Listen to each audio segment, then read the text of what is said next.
Say to young men who come to you for advice, who feel lost, who don't really know where they fit into society?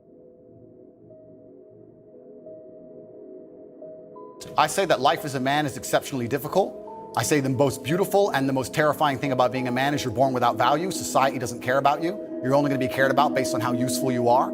You have the chance to build yourself up and become a superhero if you're prepared to do the hard work and be indefatigable enough to never quit.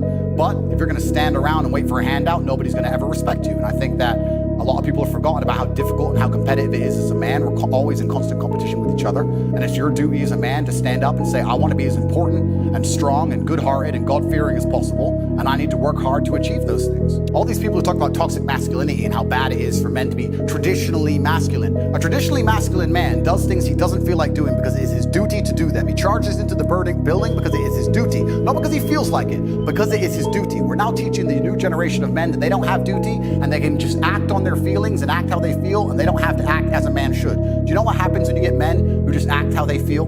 You get school shooters, you get violence, you get rapists. Men who do not control their emotions are dangerous. If you find a man who is stoic, he's not going to hurt people. He's going to sit and think about his actions very carefully, and he's going to be a good man who protects and provides for his family. You find a man who just acts out on impulse and does whatever he feels like, you're going to find a dangerous man. Sitting here telling men to cry more and act with their feelings and it's okay to feel this way, that way, etc., and have no self-control. That is why we have the problems we have in the world. Absolutely and utterly wrong. So when they talk about toxic masculinity, they have it completely inversed on its head, completely and utterly wrong. We need to be teaching stoicism. We need to be teaching young men to understand that the world is very, very difficult. It's hard to be a man. You're going to feel bad sometimes. You just suck it up and perform anyway. Not to sit there and cry your eyes out or blame other people. Tough being a woman too in modern society. It's certainly tough being a woman, but I'm not a woman, so why would I speak on issues I do not understand? I'm a man. There's no such thing as too much masculinity if it's genuinely masculine. Genuine masculinity is not out here to hurt people. It's absolutely the opposite. It's out here to protect. And when bad things happen, they call traditionally masculine men. If you need a firefighter, you need a masculine man.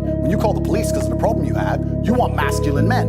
And as soon as a woman or a man is in trouble, when you look for backup, you look for masculine men. And masculine men have a duty to provide and protect those they care about. We have a duty to do things we don't feel like doing because we know we're supposed to do them. And that's why we stayed in the Titanic and died. Those were masculine men.